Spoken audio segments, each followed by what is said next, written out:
चौहान ने आश्वस्त किया है कि वह लॉकडाउन जैसा कदम और नाइट कर्फ्यू जैसा कदम नहीं लेना चाहते, परंतु अगर आप हम सब ने ध्यान नहीं दिया तो इस संबंध में विचार करना पड़ेगा। हालांकि उन्होंने कहा कि लॉकडाउन लगाने से जो आर्थिक स्थिति है, अर्थव्यवस्था है, वह पूरी बिगड़ जाती है, इसलिए वह इसके पक्ष में नहीं है। परंतु उन्होंने लोगों से अपील ज़रूर की है कि आप अपना ध्यान रखें और जो कोरोना के बनाए गए नियम हैं उसका पालन करें।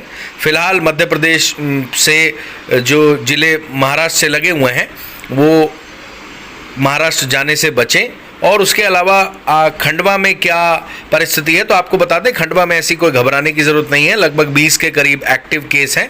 फिलहाल वैक्सीनेशन का भी काम चल रहा है, इसलिए घबराने की जरूरत नहीं है। मध्य प्रदेश के मुख्यमंत्री शिवराज सिंह चौहान ने इस संबंध में क्या जानकारी दी है आपको सुननी चाहिए, ताकि आप अफवाहों के फेर में ना पड़ें। मेरे प्रिय बहनों और भाइयों, भांजे और भांजियों, एक बार फिर कोरोना मध्य प्रदेश में पैर पसार रहा है। लगातार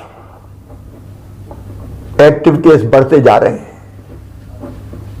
विशेषकर इंदौर, भोपाल, महाराष्ट्र की सीमा से लगे हमारे जिले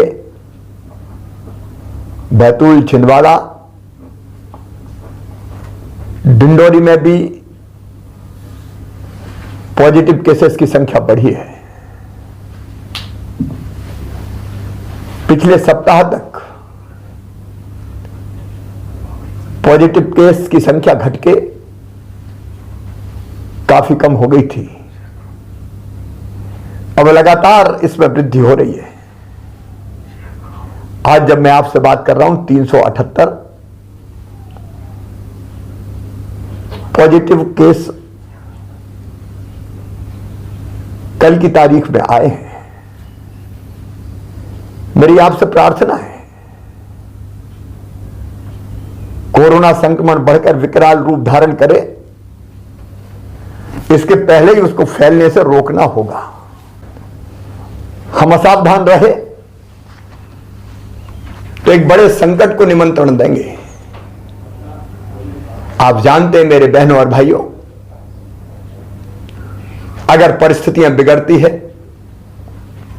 तो लॉकडाउन जैसे सख्त कदम उठाने पड़ते हैं और लॉकडाउन से हमारी अर्थव्यवस्था चौपट हो जाती है, गरीब की रोजी रोटी चलना मुश्किल हो जाती है। हम नहीं चाहते कि लॉकडाउन की नौबत आए और इसलिए आपसे विनम्र प्रार्थना कर रहा हूं, सावधानी में ही सुरक्षा है। कृपया करके मास्क का उपयोग कीजिए। मास्क बचाव का सबसे प्रभावी हथियार है हमारे पास। भीड़ भाड़ से बचिए। अलग अलग क्राइसिस मैनेजमेंट ग्रुप ने जिलों के अपने यहां कुछ गाइडलाइन तय की है, विधि निषेध बनाए। कृपया करके उनका पालन कीजिए। हमने प्रभावित जिलों में जहां क्राइसिस मैनेजमेंट ग्रुप ने यह फैसला किया है कि बड़े मेलों का आयोजन नहीं होगा, वहां ऐसे बड़े मेलों का आयोजन निरस्त किया है। कुछ जिलों में इंदौर जैसे शादी और विवाह की संख्या को भी हाल की क्षमता से आधी किया है। अलग अलग जिलों की परिस्थिति के हिसाब से जिलों ने ही फैसले किए हैं। मेरी आपसे अपील है, उन फैसलों का सम्मान करें। अभी हम नाइट कर्फ्यू नहीं लगा रहे, लेकिन परिस्थिति अगर बिगड़ी तो फिर हमको उस दिशा में भी जाना होगा। मेरी सरकार की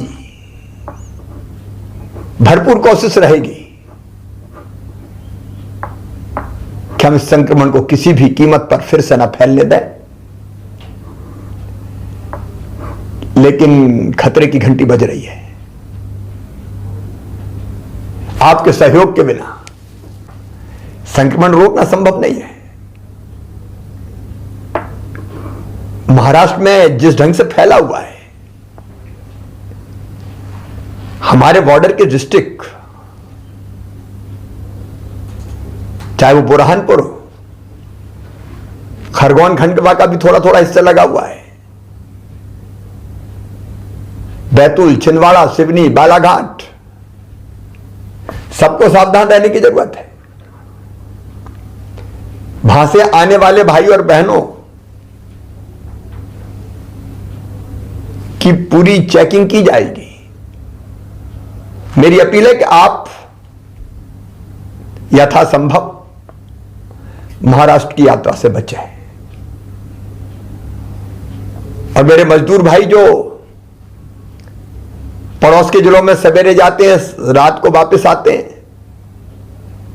उनसे भी मेरा निवेदन है, मनरेगा के अंतर्गत आपके जिले में ही आपको काम की व्यवस्था की जाएगी। कृपया इस समय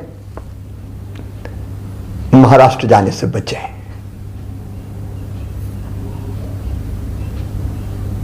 मैं फिर एक बार कोरोना के संक्रमण को रोकने के लिए